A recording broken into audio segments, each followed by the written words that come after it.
Hello दोस्तों, मैं आशीष कुमार स्वागत करता हूं आपके अपने यूट्यूब चैनल के जीनियस नॉलेज पर।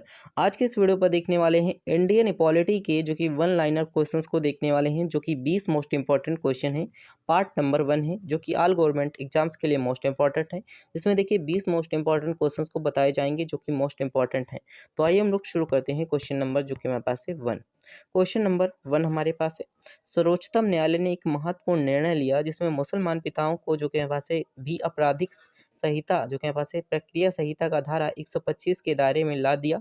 यह निर्णय क्या था? तो देखिए 125 धारा के अंतर्गत क्या आता है कि तलाकशुदा पत्नी के साथ अगर रह रहे बच्चों को बालिग होने तक पिता पर उसके खर्च का जो कि जिम्मेदार होता है।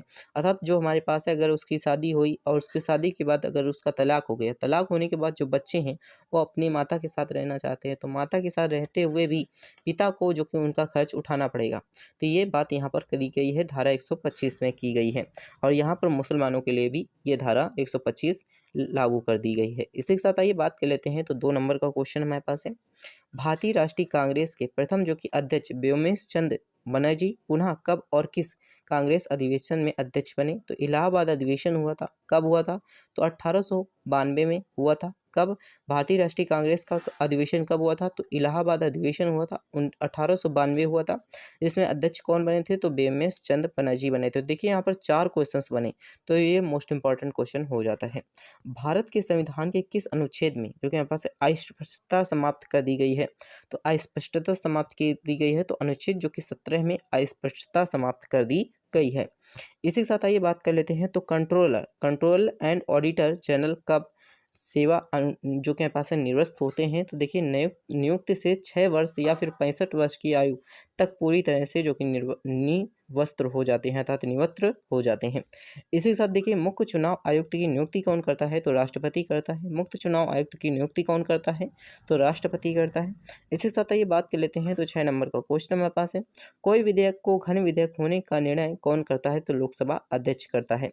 इसी के साथ ये बात कर लेते हैं अगला क्वेश्चन। तो अगला क्वेश्चन है 7 नंबर का क्वेश्चन, डॉक्टर भीमराव अम्बेडकर ने किस मौलिक अधिकार को भारतीय संविधान की हृदय और आत्मा कहा है? तो देखिए संवैधानिक उपचारों के अधिकार को जो कि यहाँ पास है डॉक्टर भीमराव अम्बेडकर ने जो कि यहाँ से भारतीय संविधान का हृदय एवं आत्मा कहा है। किस मंत्री के विरुद्ध जो कि यहाँ पास है अविश्वास प्रस्ताव पारित हो जाने पर स्थिति में क्या होता है?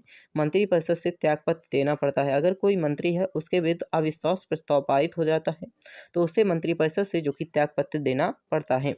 इसी के साथ ये बात कर लेते हैं 9 नंबर का क्वेश्चन। तो 9 नंबर का क्वेश्चन हमारे पास है, राज्यसभा के द्विवर्षीय चुनावों में अधिघोषणा कौन जारी करता है? देखिए निर्वाचन आयोग जारी करता है। इसी के साथ ये बात कर लेते हैं 10 नंबर का क्वेश्चन। तो राष्ट्रपति जो कि हमारे पास है संविधान के किस अनुच्छेद के अंतर्गत लोकसभा भंग कर सकता है? तो अनुच्छेद जो कि हमारे पास है 85 के अंतर्गत जो कि लोकसभा भंग कर सकता है। इसी के साथ ये बात कर लेते हैं 11 नंबर का क्वेश्चन।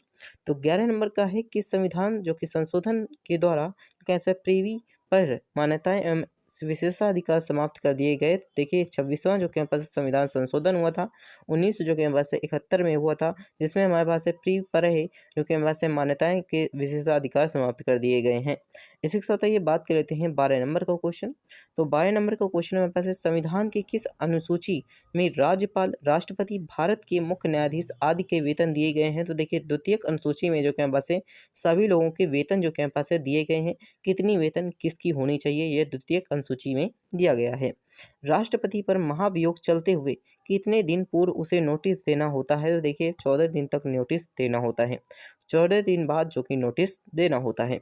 इसी के साथ ये बात कर लेते हैं। तो किस अनुच्छेद के अंतर्गत राष्ट्रपति का निर्वाचन होता है? तो अनुच्छेद जो कि यहाँ पास 54 के अंतर्गत राष्ट्रपति का निर्वाचन होता है। इसी के साथ विधान परिषद की कुल सदस्य संख्या का कितना भाग विधानसभा से चुन करके आता है? तो 1/3 भाग जो कि विधानसभा से चुन करके आता है। जैसे अगर हमारे पास 180 हैं विधानसभा सीटें, तो जो कि 60 सीटें जो हमारे पास आएंगी वो विधानसभा से चुन करके आएंगी। इसी के साथ आइए बात कर लेते हैं। तो 16 नंबर का क्वेश्चन है, संविधान की अनुसूची जो कि हमारे पास है संविधान के अनुच्छेद 75 में किसके बारे में चर्चा की गई है? तो मंत्रिपरिषद के बारे में चर्चा की गई है। किसमें? अनुच्छेद 75 में की गई है।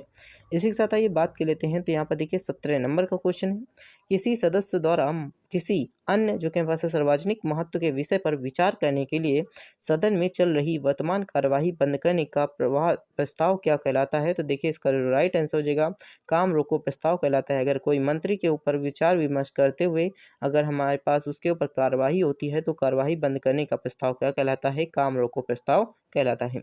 संविधान में 7वीं अनुसूची के अंतर्गत जो कि केंद्रीय सूची है उसमें कितने विषय हैं? तो देखिए हमारे पास 97 विषय जो कि यहाँ पास है 7वीं अनुसूची के अंतर्गत रखे गए हैं, जो कि केंद्रीय सूची है जिसमें 97 विषय रखे गए हैं। इसी के साथ आइए बात कर लेते हैं 19 और 20 नंबर का क्वेश्चन। तो देखिए 19 नंबर का क्वेश्चन है पंचवर्षीय योजना के अनुमोदन तथा पुनः निरीक्षण किसके द्वारा किया जाता है? तो राष्ट्रीय जो कि विकास परिषद द्वारा किया जाता है। पंचायती राज प्रणाली किस पर आधारित है? देखिए पंचायती राज प्रणाली जो हमारे पास है सत्ता के विकेंद्रीकरण पर आधारित है। पंचायती राज व्यवस्था किस पर आधारित है? तो सत्ता के विकेंद्रीकरण पर आधारित है। इसी के साथ देखिए हमने यहाँ पर 20 क्वेश्चंस को कवर कर लिए। तो 20 क्वेश्चंस को कवर कर लिए। इसी के साथ अगर आप चैनल पर नए हैं तो चैनल को सब्सक्राइब करके अपने दोस्तों के साथ शेयर जरूर कर दीजिएगा और आपको अगले क्वेश्चंस हम लेकर आएंगे अगले वीडियो पर। Thanks for watching this.